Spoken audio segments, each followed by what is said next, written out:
اللہ کے نبی صلی اللہ تعالی علیہ وسلم ارشاد فرماتے ہیں کہ آخر زمانے میں ایک ایسی عظیم جنگ ہوگی، کفار و مشرکین ہیں اور مسلمین ہیں.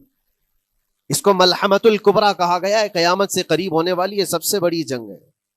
اسی سے آپ اندازہ لگائیں، اللہ کے حبیب صلی اللہ علیہ وسلم ارشاد فرماتے ہیں کہ اس میں کفار و مشرکین 80 جھنڈوں کے نیچے آئیں گے اور ہر جھنڈے کے نیچے 12,000 کی فوج ہوگی، جو تقریباً حساب کرنے پر 9,60,000 کی فوج بن جاتی ہے. اگر وہ مومنین سے مقابلہ کرنے کے لیے اتنی بڑی فوج ایک جگہ جمع ہوتی ہے تو پھر اس جنگ کا اندازہ کریں کتنی بڑی.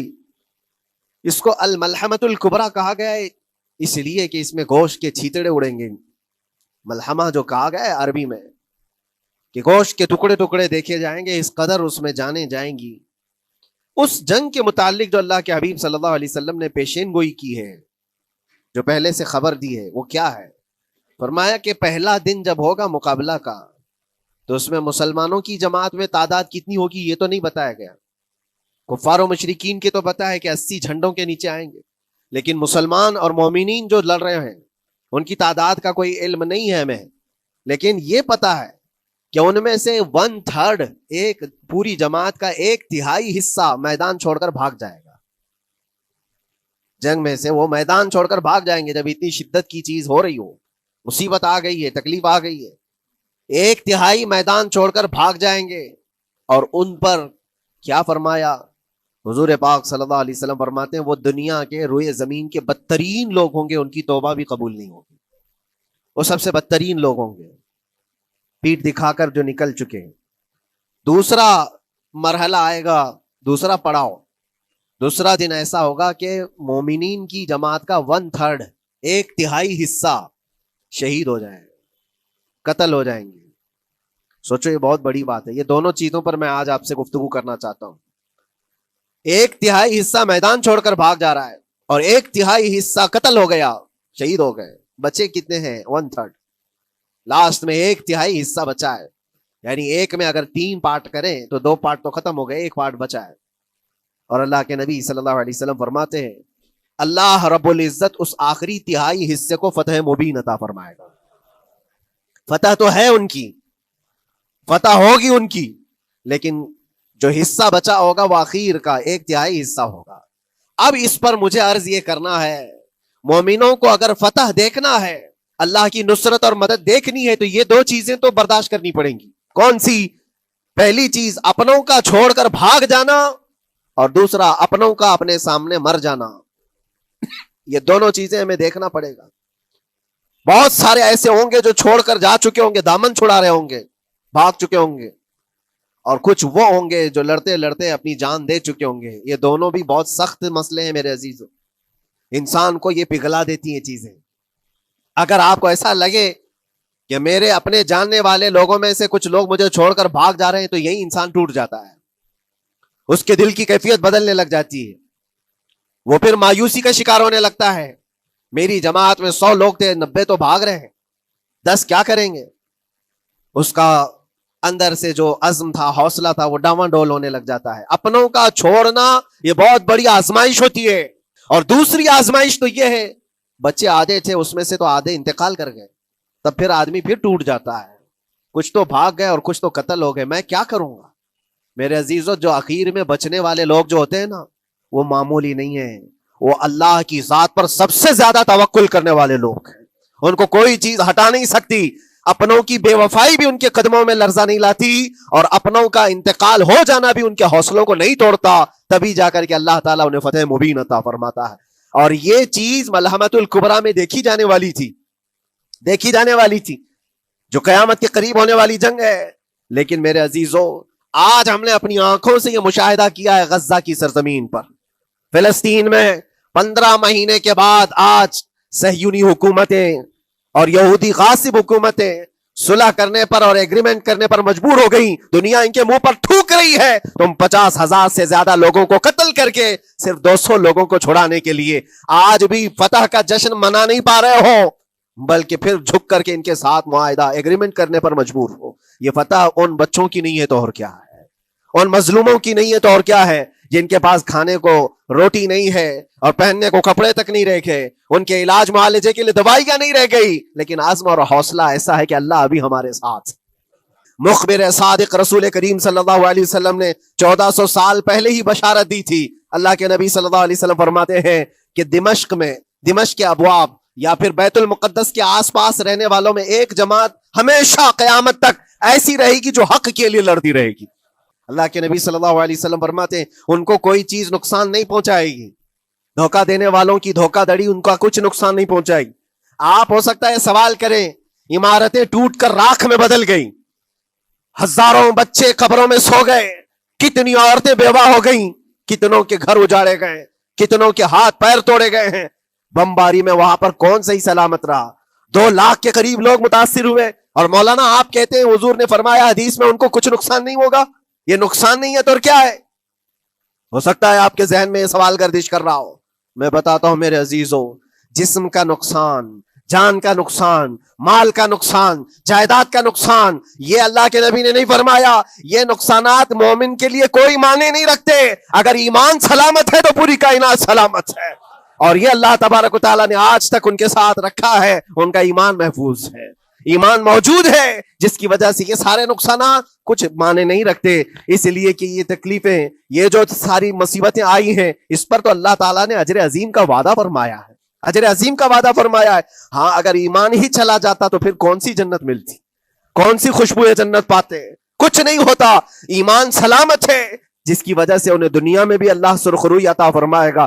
ایک بھی جگہ سے کہیں ان نہتے مسلمانوں کو جو غریب مظلوم ہیں اور ٹوٹے پھوٹے ہاتھوں اور ٹکڑے پہنے ہوئے بچے ہیں، ان کو کوئی یہ نہیں کہتا کہ یہ ظالموں کے لوگ ہیں، بلکہ ہر کوئی یہ کہتا ہے ایک ظالم کے خلاف جس کے پاس دنیا کے سارے آئٹم پاور ہیں، لیکن یہ نہتے بچے کھڑے ہیں، دعائیں بھی ان کے ساتھ ہیں اور رحمت الہی بھی ان کے ساتھ ہے۔ اگر اللہ تمہاری مدد کرے تو کوئی دوسرا غالب آ ہی نہیں سکتا، تم پر کوئی غلبہ حاصل نہیں کر سکتا اگر اللہ تمہاری مدد کرے۔ اگر اللہ تمہیں چھوڑ دے یا گرا دے تو کون ہے اس کے بعد جو تمہاری مدد کرے؟ کوئی ہے جو اللہ کے علاوہ تمہاری مدد کر سکتا ہے؟ جب نہیں ہے تو پھر آگے ہونا کیا چاہیے؟ وَعَلَى اللَّهِ فَلْيَتَوَكَّلِ الْمُؤْمِنُونَ، تو مومنوں کو چاہیے کہ وہ صرف اللہ پر بھروسہ کر کے رہیں۔ فتح، نصرت، مدد، یہ سب جو چیزیں ہیں، بہت سارے لوگوں کے ذہن و دماغ میں ایسے ہے کہ فوراً آ جانا چاہیے۔ کوئی بھی فتح ہو، کوئی بھی مدد ہو، بغیر تمہارے اسٹرگل کیے ہوئے، بغیر مصیبت اٹھائے ہوئے نہیں ملے گی۔ اگر فتح و نصرت یوں ہی آپ کو روزانہ ملنے لگ جائے تو کیا رسول پاک صلی اللہ تعالیٰ علیہ وسلم مدینہ طیبہ میں بیٹھ کر دعا کرتے تو ساری چیزیں فتح یاب نہیں ہو جاتی؟ آپ صلی اللہ تعالیٰ علیہ وسلم کو بدر میں جانے کی ضرورت کیا پیش آتی؟ احد میں اپنے 70 جوان صحابہ کی شہادت پیش کرنے کی ضرورت کیا پیش آتی؟ اور اسی طرح سے خیبر ہو کہ حنین ہو کہ طائف ہو، کتنی جنگیں ہیں جس میں اپنی جان کی بازی لگائی صحابہ نے۔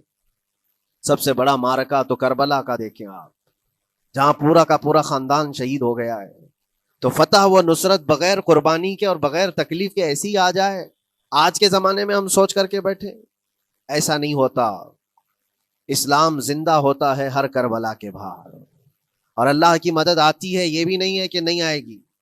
کچھ لوگ مایوس ہوتے ہیں، کچھ لوگ نروس ہو جاتے ہیں اور بھاگنے پر مجبور ہوتے ہیں۔ یہ امتحانات کی گھڑی ہوتی ہے۔ سلام ہے ان غزہ کے مظلومین کو، اور وہاں تو بچے، مرد تو مرد، عورتیں، آپ نے سنا ہوگا ان جوان لڑکیوں کا، میں نے دیکھا تھا، وہ کہہ رہی تھی کہ ہم رات کو برقع پہن کر کے اور رات کو ہم حجاب پہن کر کے سو جاتی ہیں، اس لیے کہ بمباری میں جب گھر تباہ ہو جاتے ہیں، صبح لوگ لاشیں اٹھانے آتے ہیں تو کہیں ہم بے پردہ لاشوں میں نہ مل جائیں۔ سلام ان بہنوں کو۔ آج وہ عورتیں سبق لیں ان سے جن کو اللہ نے ہر طرح کی نعمتیں دی ہے۔ تمہارے گھر میں جائیداد بے پناہ ہے، مال و دولت بے پناہ ہے، کپڑے روز بدلنے کے لیے تمہارے پاس ہیں، سب رکھ کر کے تم عورتوں کو آج ہم بازاروں میں جو بے پردہ دیکھتے ہیں، یہ شادی محلات میں ہر جگہ جو عورتوں کی بے حیائی اور بے پردگی دیکھ کر پھر میں سوچتا ہوں سلام ان بہنوں کو جو موت کی رات بھی حجاب ہٹانا نہیں چاہتی، اس لیے کہ دنیا سے جائیں تو اللہ کی بارگاہ میں حجاب کے ساتھ جائیں۔ یہ ایمان ہو تو پھر اللہ تبارک و تعالیٰ کی مدد بھی آتی ہے، نصرت الہی آتی ہے۔ مجھے بتاؤ میرے عزیزوں، 50,000 کا خون کر دینے والا وہ ظالم اور غاصب اسرائیل، وہ اپنے 200 قیدیوں کو چھڑا کیوں نہیں سکا؟ وہ حاصل کیوں نہیں کر سکا 200 لوگوں کو؟ بلکہ ان میں سے 5 لوگوں کو کیوں نہیں حاصل کر سکا؟ 50,000 کو قتل کر ڈالا، اور وہ بھی سیویلینز کو، شہریوں کو، جن سے تمہارا مقابلہ ہے، ان کی موت کی تو کوئی خبر ہی نہیں آتی۔ جو تم سے برسر پیکار ہیں، جو لڑ رہے ہیں، ان کے موت کی خبر نہیں آتی۔ بچوں کی موت، عورتوں کی موت، ہاسپٹل میں موت، یہ سارا جو ناچ دیکھا گیا ہے 15 مہینے سے ہم دیکھتے آئے۔ لیکن افسوس اس بات کا ہے میرے عزیزوں، اللہ کا عذاب ان ظالم بادشاہوں پر بھی آئے گا جو ان کی موتوں پر دیکھ کر تماشے کر رہے ہیں۔ وہ اپنی عیاشیوں میں مصروف ہیں، وہ اپنے عیش قدوں میں شراب نوشی اور کباب خوری پر مصروف ہیں، اور ان بچوں کی تڑپتی ہوئی لاشوں پر وہ اپنی کرسیاں سجائے بیٹھے ہیں۔ وہ عرب کے ظالم بادشاہ کہاں ہیں جن کے گھروں میں سونے کے ٹوائلٹ بنائے گئے ہوں، جو سونے کی کرسی پر بیٹھ کر کے حکومت اور تخت بچھاتے ہوں؟ میرے عزیزوں، ان کی بھی پکڑ آنے والی ہے، آپ انتظار کرو، کیونکہ اللہ تعالیٰ قرآن میں فرماتا ہے وَسَيَعْلَمُ الَّذِينَ ظَلَمُوا أَيَّ مُنْقَلَبٍ يَنْقَلِبُونَ، ان قریب ظلم کرنے والے یہ پہچان لیں گے کہ اللہ ان کو کس پلٹی میں گرائے گا، وہ کس پلٹی میں، کس کھائی میں جا کر کے گریں گے۔ اندازہ کرو، ظالم صرف وہی نہیں ہے جو بمباری کرتا ہے اور قتل عام کرتا ہے، ظالم وہ بھی ہے جو تماشائی بن کر کے لوگوں کا سپورٹ کرتا ہے۔ افسوس کا مقام ہے، وہ چیختے رہ گئے، چلاتے رہ گئے، اور پھر اخیر میں وہ بچوں نے پکار کر کے یہ بھی کہا ہمیں کسی جگہ سے مدد کی امید نہیں ہے، نہ ہمارے پڑوسی ملک سے، نہ کسی بہت بڑے مسلم بادشاہ سے، ہمیں امید ہے فتح کی اور مدد کی تو پروردگار عالم سے ہے۔ اور یقیناً مومنوں کے لیے اللہ نے یہی فرمایا وَعَلَى اللَّهِ فَلْيَتَوَكَّلِ الْمُؤْمِنُونَ، اور مومنوں کو چاہیے کہ صرف اللہ ہی پر بھروسہ کریں۔ میں نے دیکھا ہے میرے عزیزوں، یہ دنیا صرف اور صرف لالی پاپ پکڑا سکتی ہے تمہیں، ان کے ہاں مدد کی کوئی گنجائش نہیں ہے۔ یہ ہمارے ساتھ کھیلتے ہیں، ان کے دلوں کے اندر سے رحم غائب ہے۔ یہ بچوں کی تڑپتی ہوئی لاشوں کو دیکھ کر کوئی آواز تک نہیں اٹھاتا، جو آواز اٹھانے والا اس کو کیس کر کے بند کر ڈالیں گے۔ جو بھی اگر مظلوموں کے لیے آواز اٹھائے، ان کا پرچم لہرائے، تو کتنے تو یہاں پر FIR ہو گئے، بند کر دیے گئے۔ کیوں؟ مظلوموں کے لیے آواز اٹھانا کیا یہ ہمارا رائٹ نہیں ہے، ہمارا حق نہیں ہے؟ تم ظالموں کے لیے علل اعلان بات کر سکتے ہو، ہم مظلوموں کی بات بھی نہیں کر سکتے؟ کیسی بات ہے میرے عزیزو؟ ہم جس دنیا میں جی رہے، اسی لیے میں آپ سے کہتا ہوں اٹھو وہ گھر نہ حشر نہ ہوگا پھر کبھی، دوڑو کہ زمانہ چال اپنی چل گیا، قوت عشق سے ہر پست کو بالا کر دو، دہر میں نام محمد سے اجالا کر دو۔ تمہارے پاس طاقت و قوت نام کی کوئی چیز ہے تو وہ ایمانی طاقت ہے، باقی کوئی چیز، کوئی طاقت و قوت تمہاری مدد نہیں کرے گی۔ وہ قوت ایمانی ہے جو بدر میں صحابہ کے ساتھ تھی، وہ قوت ایمانی ہے جو احد میں بھی صحابہ کے ساتھ تھی، وہ ایمانی طاقت و قوت کا جوش ہی ہے جو 4,000 ہوتے تو 40,000 پہ بھاری ہوا کرتے تھے، وہ ایمانی طاقت و قوت ہی ہے جس پہ اللہ کی مدد اور نصرت آتی ہے۔ آج مومنو، آپ سب سے زیادہ اللہ پر توکل کرو، اللہ پر بھروسہ کرو، اس لیے کہ مزاج ہے اسلام کا، اسلام زندہ ہوتا ہے ہر کربلا کے بعد۔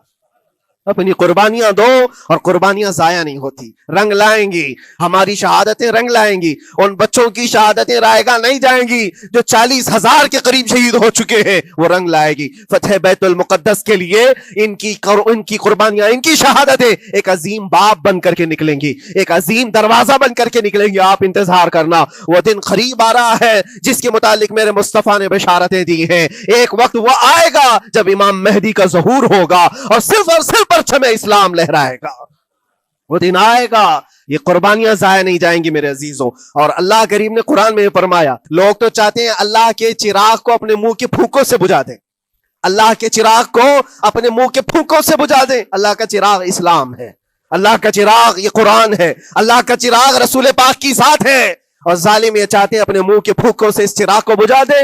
اور قرآن کہتے ہیں واللہ متم نورہ، اللہ تعالیٰ اپنے نور کو، اپنے چراغ کو مکمل کر کے رہے گا اور پوری دنیا میں غالب آ کر رہے گا۔ آخر میں یہ جملہ اللہ نے فرمایا، اگرچہ کافروں یہ بات ناپسند کرتے ہوں، اگرچہ مشرک یہ بات ناپسند کرتے ہوں، میں نہیں کہہ رہا، اللہ کہہ رہا ہے یہ بات تو بری لگے گی ہی۔ ایسا کیوں بولتے ہیں؟ اس لیے کہ یہ ہونے والا ہے جو قرآن نے کہا۔ یاد رکھو، زمین اوپر جا سکتی ہے، آسمان نیچے آ سکتا ہے، لیکن میرے رب کا فرمان کبھی ٹل نہیں سکتا۔